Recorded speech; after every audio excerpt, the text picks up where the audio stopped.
क्या आपने कभी सुना है कि इंटरनेट की दुनिया में एक ऐसी जगह भी है जहां पर लोगों की चीखें सुनाई देती है और लोगों की मौत पर पैसे लगाए जाते हैं और जहां पहुंचने के बाद वापस लौटना लगभग नामुमकिन होता है।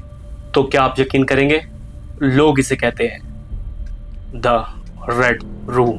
तो नमस्कार, सत श्री अकाल, आदाब, कैसे हैं आप सभी। मेरा नाम है सतनाम और आप देख रहे हैं हॉरर के सतनाम सिंह। आज जो कहानी आप सुनने जा रहे हैं वो सिर्फ एक कहानी नहीं बल्कि इंटरनेट के सबसे डरावने मिथकों पर आधारित एक काल्पनिक हॉरर अनुभव है। कृपया कमजोर दिल वाले ये वीडियो अभी छोड़ कर चले जाएं।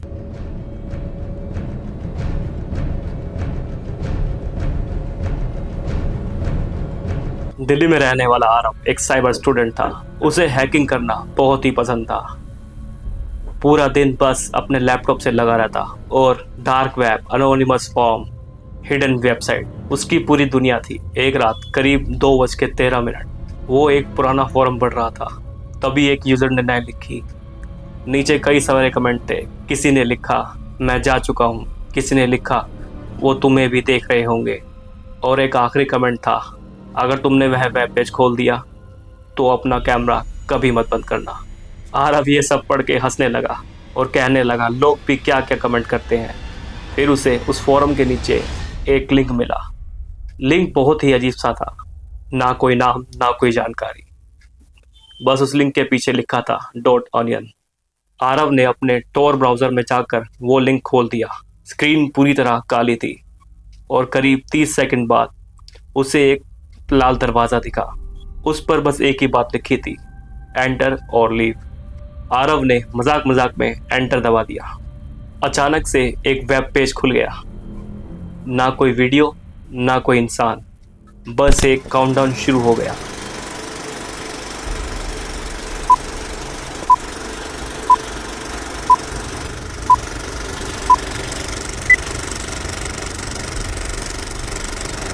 आरव समझ नहीं पाया कि ये क्या हुआ।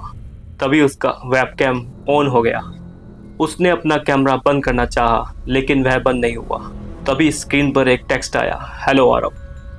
आरव ये देखते ही घबरा गया कि मैंने कभी अपना नाम नहीं डाला था। तभी एक और टेक्स्ट आया, नाइस रूम आरव। आरव के हाथ कांप गए। उसने धीरे धीरे पीछे मुड़ के देखा तो वहाँ कोई नहीं था। तभी उसके लैपटॉप के स्क्रीन में उसके कमरे की वीडियो चालू हो गई।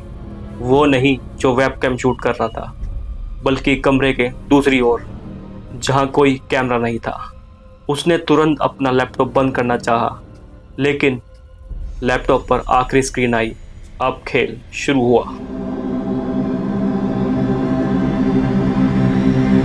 आरव ने घबराकर अपने लैपटॉप की पावर केबल खींच दी। लैपटॉप की स्क्रीन ब्लैक हो गई। आरव ने राहत की सांस ली। तभी उसके फोन पर एक नोटिफिकेशन आई, लैपटॉप बंद करने से कुछ नहीं होगा। आरव का दिल तेज तेज धड़कने लगा।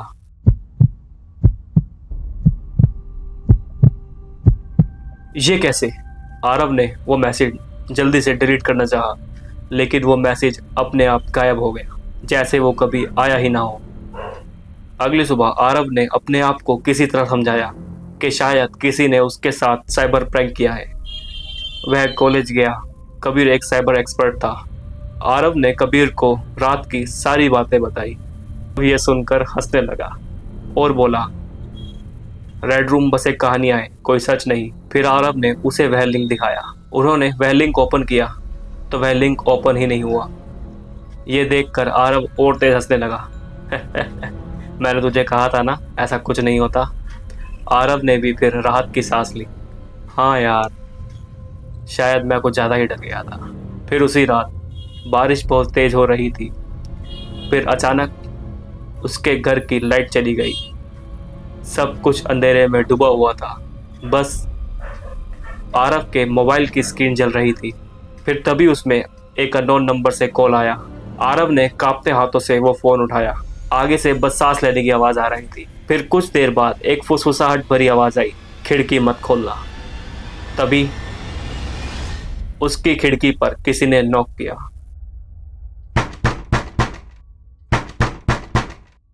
आरव का जैसे खून सूख गया हो। आरव घबराते घबराते खिड़की की ओर गया और खिड़की का पर्दा हटाते ही वहाँ कोई नहीं था, लेकिन किसी ने शीशे पर उंगलियों से लिखा था VCU। के तभी आरव का मोबाइल फिर से वाइब्रेट हुआ। उसमें एक फोटो थी। फोटो में आरव खिड़की के पास खड़ा था। मतलब ये फोटो अभी की ही थी। अगले दिन आरव और कबीर ने मिलकर पूरा घर छाना। कहीं कोई कैमरा नहीं मिला, कहीं कोई डिवाइस नहीं मिला। तभी अलमारी के ऊपर कबीर को एक बॉक्स दिखा। उसके अंदर एक काली पेन ड्राइव थी। यह देखकर आरव घबरा गया। आरव बोला, भाई भाई, ये मेरी पेन ड्राइव नहीं है। कबीर ने बोला, चल इसे चला कर देखते हैं। फिर वो पेन ड्राइव लैपटॉप में लगाकर चलाई तो उसमें बहुत सारे फोल्डर थे। किसी में टाइम लिखा था, किसी में डेट, किसी में 3 महीने पुरानी। उन सब में कुछ वीडियोस थी। किसी में आरव खाना खा रहा है, किसी में आरव पढ़ाई कर रहा है और किसी में आरव अपनी फैमिली के साथ वीडियो कॉल कर रहा है। फिर तभी कबीर बोला कि भाई आरव, कोई तेरा काफ़ी दिन पहले से ही पीछा कर रहा है, कोई तुझे शूट कर रहा है। ये सुनते ही आरव की हालत ख़राब हो गई। वह घबराने लगा, बहुत ज़्यादा घबराने लगा। फिर तभी लैपटॉप की स्क्रीन काली हो गई और लाल अक्षरों में लिखा था लेवल 1 कंप्लीट। फिर तभी एक नया काउंटडाउन शुरू हो गया। उसके नीचे लिखा था कल लाइव शो होगा।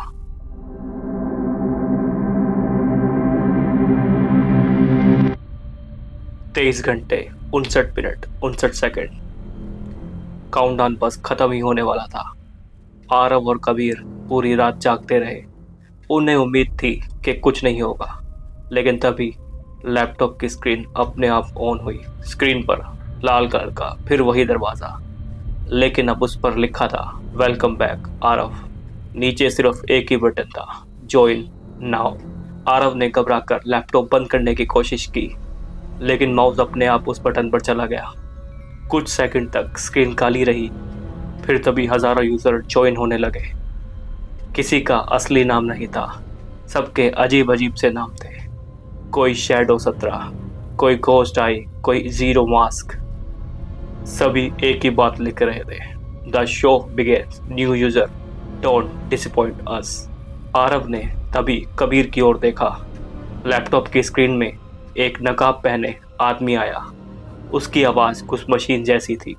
उसने बोला, वेलकम आरव, आज का खेल सिर्फ तुम्हारे लिए। और फिर अचानक स्क्रीन बंद हो गई। फिर तभी लैपटॉप की स्क्रीन ऑन हुई और उसमें आरव का कमरा दिखाई देने लगा। मतलब जो कुछ आरव और कबीर कर रहे थे वो पूरी दुनिया देख रही थी। चैट पर मैसेज आने लगे, hey look scared, run run run. फिर तभी आरव ने पीछे मुड़कर देखा तो कमरे में कोई भी नहीं था। फिर तभी उसके कमरे का दरवाज़ा चर चर करके अपने आप खुलने लगा। कमरे के बाहर कोई भी नहीं था, पूरा अंधेरा। तभी आरव ने हिम्मत करके वह दरवाज़ा बंद कर दिया। फिर तभी लैपटॉप पर एक स्क्रीन आई, उसमें लिखा था रॉन्ग चॉइस।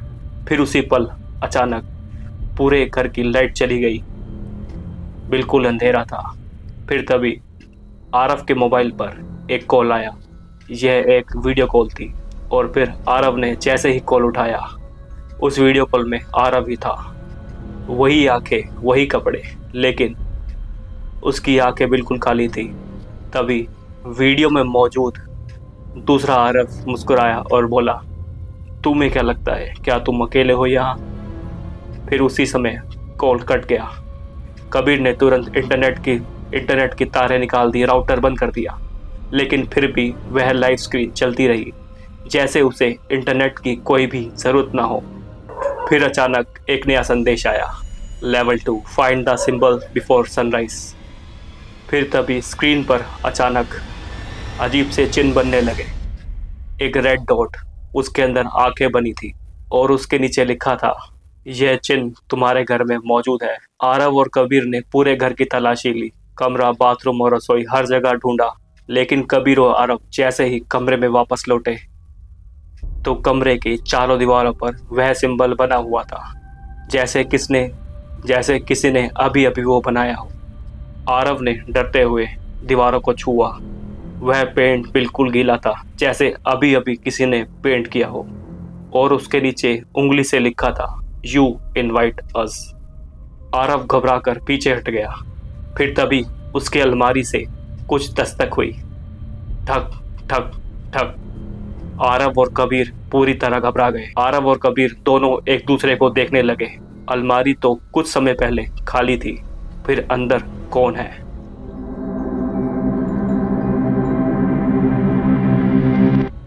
अलमारी से लगातार दस्तक की आवाजें आ रही थी, लेकिन कबीर और आरव कुछ ही देर पहले अलमारी खोलकर देख चुके थे।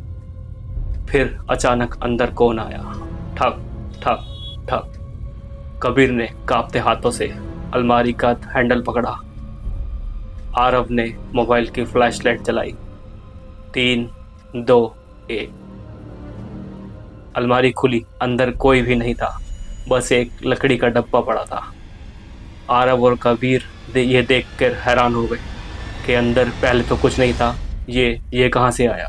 डब्बे में एक पुरानी डायरी थी, जिसके पहले पन्ने पर लिखा था, अगर तुम ये पढ़ रहे हो तो इसका मतलब वो तुम्हें देख चुके हैं। ये डायरी मोहित नाम के एक युवक की थी। हर पन्ने पर तारीख लिखी हुई थी। शुरुआत में उसने लिखा था कि उसे भी .onion नाम का एक लिंक मिला था।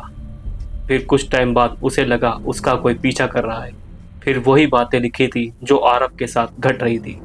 उस डायरी के आखिरी पन्ने में हाथ कांप रहे थे और स्याही गिरी हुई थी, और उसमें लिखा था, अगर तुम ये डायरी पढ़ रहे हो तो याद रखना, ये खेल कंप्यूटर में नहीं, तुम्हारे दिमाग से खेला जा रहा है।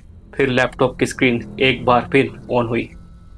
उसमें वह नकाबपोश आदमी नहीं था, बल्कि एक नक्शा था जिसमें एक रेड डॉट था, मतलब आरव का घर, और दूसरा रेड डॉट थोड़ा दूर था। फिर धीरे धीरे करके वो रेड डॉट आरव के पास आने लगा। ऐसा लग रहा था जैसे कोई आरव की ओर बढ़ रहा है। कबीर ने भाग के खिड़की से देखा। बाहर अभी भी बारिश हो रही थी और आसपास कोई नहीं था, बस उसे एक पैरों के निशान दिखे।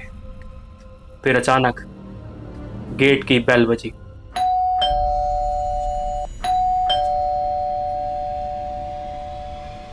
लैपटॉप में एक मैसेज दिखाई दिया, guest are arrive, don't keep them wait.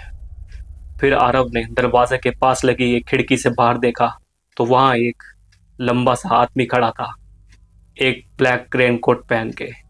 वह हिल नहीं रहा था, उसका चेहरा अंधेरे में छुपा हुआ था। फिर तभी वो बिना कुछ बोले अचानक से एक रहस्यमयी सी हंसी हंसने लगा। लैपटॉप की स्क्रीन पर एक मैसेज आया, he is not the host. Kabir और आरव ने एक दूसरे की तरफ देखा। अगर ये होस्ट नहीं था तो होस्ट कौन है? फिर अचानक से घर के ऊपरी मंजिल से किसी के चलने की आवाजें आई।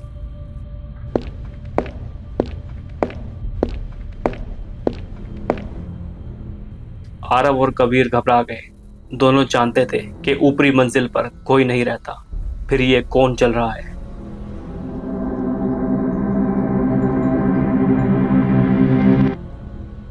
ऊपर की मंजिल 2 महीने से बंद पड़ी थी। फिर वह चलने की आवाज। आरव और कबीर धीरे से सीढ़ियों की ओर बढ़े। उन्हें अंदाजा नहीं था उनकी मुलाकात किसी इंसान से नहीं, बल्कि अपने ही डर से होगी। हर कदम पर वह चलने की आवाज और साफ होती गई। सीढ़ियों के आखिर में एक पुराना लकड़ी का दरवाजा था। उस पर लाल कलर से वही निशान बने थे। आरव ने धीरे धीरे दरवाजा खोला। कमरे के अंदर कुछ नहीं था। टूटी फूटी तस्वीरें, कुर्सियां, हर जगह मकड़ी के जाले, और बीच में एक कंप्यूटर रखा हुआ था। उसकी स्क्रीन खुद ब खुद जल गई और बहुत सी वीडियो अपने आप चलने लगी। किसी में कोई रो रहा था, कोई चिल्ला रहा था, कोई कैमरा बंद करने की कोशिश कर रहा था, लेकिन हर एक वीडियो बीच में ही रुक गई, जैसे उनकी कहानी कभी पूरी ही नहीं हुई। फिर तभी आखिरी वीडियो चला। अगर तुम ये वीडियो देख रहे हो तो बहुत देर हो चुकी है। ये सुनते ही आरव का चेहरा सफ़ेद हो गया और फिर पूरे कमरे में एक भारी आवाज से पूरा कमरा गूंज गया। रेड रूम कोई जगह नहीं है, यह एक डर है जो एक इंसान से दूसरे इंसान की ओर घूमता है। जितना लोग इस पर विश्वास करते हैं ये उतना ही जिंदा रहता है। तभी कमरे की सभी स्क्रीनें एकदम से ऑन हो गई। उन सब में बस एक ही सवाल था, will you continue the chain, yes या नो।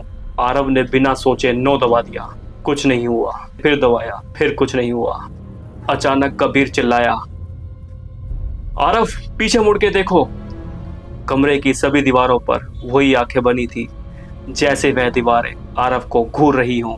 और फिर अचानक एक एक करके सारी आंखें गायब हो गई।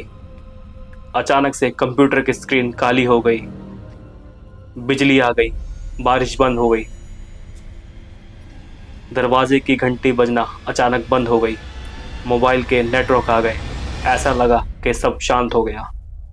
फिर तभी आरव और कबीर घर से बाहर भागे और पीछे मुड़ के भी नहीं देखा। 3 महीने बाद आरव ने इंटरनेट छोड़ दिया और एक साइबर एक्सपर्ट की जॉब करने लगा। कबीर ने भी उस रात के बारे में कभी किसी को नहीं बताया। उन दोनों ने मान लिया कि वह एक डरावना सपना था। लेकिन एक रात आरव को एक ईमेल आया। ईमेल अननोन सेंटर था। सब्जेक्ट था, थैंक यू फॉर प्लेइंग। तुमने नो दबाया था, लेकिन हमारी कहानी सुनाकर तुमने ये खेल आगे बढ़ा दिया। शायद रेड रूम कभी था ही नहीं। शायद ये इंटरनेट में फैली एक कहानी है। लेकिन डर की सबसे बड़ी ताकत ये है, ये सच होने से पहले ही लोगों के दिमाग में जगह बना लेता है। अगर आपको हमारी ये कहानी पसंद आई तो लाइक एंड सब्सक्राइब करें। अगर आपको पसंद है ऐसी हॉरर मिस्टीरियस कहानी सुनना तो हमारे चैनल को सब्सक्राइब करने के बाद बेल आइकन जरूर दबाएं। तो मिलते हैं आपको अगली वीडियो में। तब तक के लिए नमस्कार।